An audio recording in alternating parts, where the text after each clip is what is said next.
models, a few differences I dare say, but I think these models are very similar in build. I've had it for a couple of years now. I've put quite a bit of wood through it and over it. I think I know most of its good points, bad points, little foibles, etc. And so hopefully this review will be fairly accurate.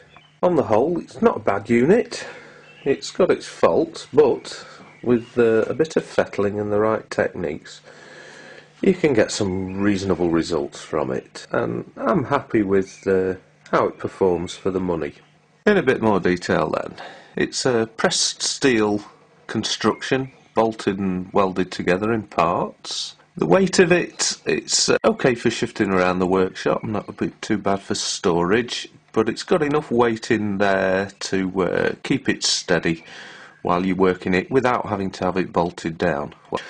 The top is aluminium, seems to be quite well webbed and braced underneath. The motor's rated at 1250 watts. Seems to be enough power in there to take a milli cut off something like 150mm board in one pass. Start-stop switch, got the safety cover on it, and that flips down and gives you an emergency stop button as well. That's quite handy, but if you are using it on the floor, do tend to kick it and knock the top off that. There's a safety cutout switch that interlocks with the dual purpose extractor cowl and safety guard, so you can't start it up unless that's in. A bit fiddly sometimes to get those in place. Another latch on it that side. The side casing comes off and we can see the gubbins inside. First we've got the main part of the switch, and at the side there's a thermal cutout reset, and that's just actuated from a button in the casing. Can need a bit more light on that. Yes, that's better. We've got the motor drive shaft. It comes through, drives up on a J-section belt up to a pulley at the top which direct drives onto the cutter block. Taking off that drive as well is another J-section belt.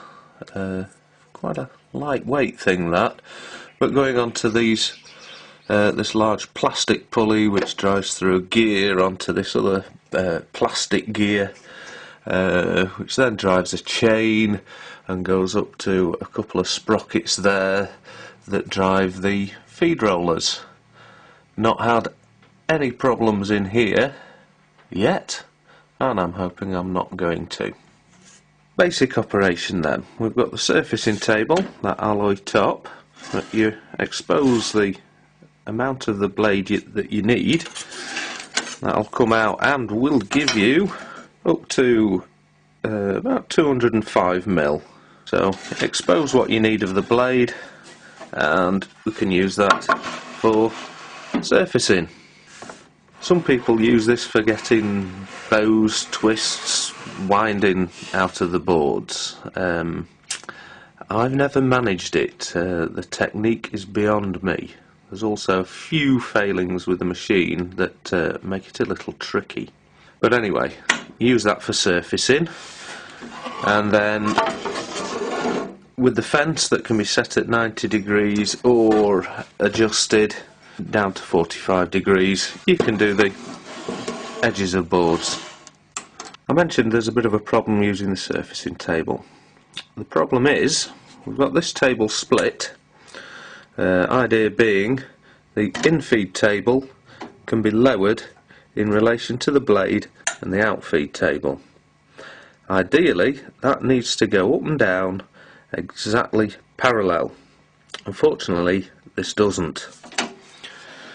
There's an adjustment at the back which feeds through on a rod and pulls the table up and down. Hopefully you can see these on these two slots this side.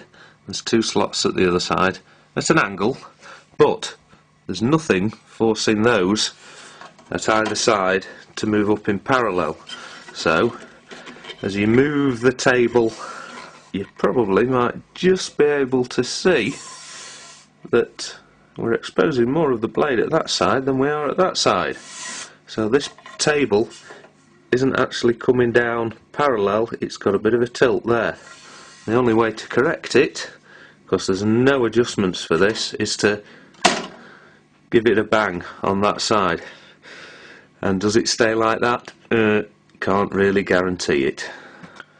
When you're edging, you need a good solid fence that you can adjust accurately so it's 90 degrees to the blade. This you can adjust, but the construction of it is, put that back up to it, can you see it's a bit on the flimsy side. So if you've got a big board flat against there, you're holding it flat against there to make sure that it's 90, you're actually pushing that out, and look at it at the ends, even worse. Having said that though, you can get some good results from it. Just takes a bit of fettling. First of all, you've got to get that in-feed table so it is parallel with the out-feed. Then, what to do about this fence. But it has got some problems around the back. It's only fitted with, originally, a Allen key on there to hold it onto the side of the table, and there it's just like a bayonet fit, so it's not a sturdy mount. You could beef that up, but what I've done, what I use, is actually a bit of an old door.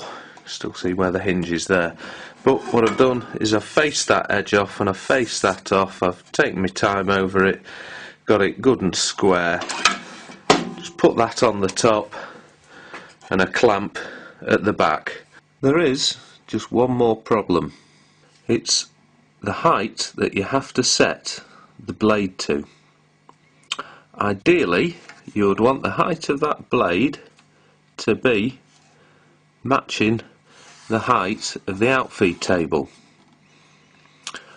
Unfortunately, if you lower the blade down to that level, when you're using the Thiknesser part of the machine, the underneath part of it, the in-feed roller, which leaves marks on the timber, and the cutter doesn't take off enough to get rid of those in-feed roller marks.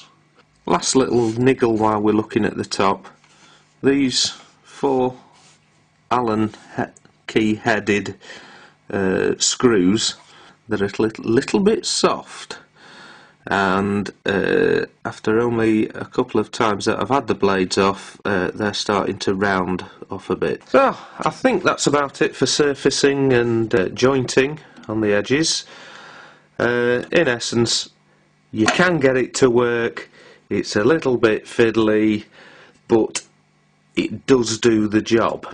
And I think, on balance, the problems with the top and the price of it, on balance, because the next part of it, the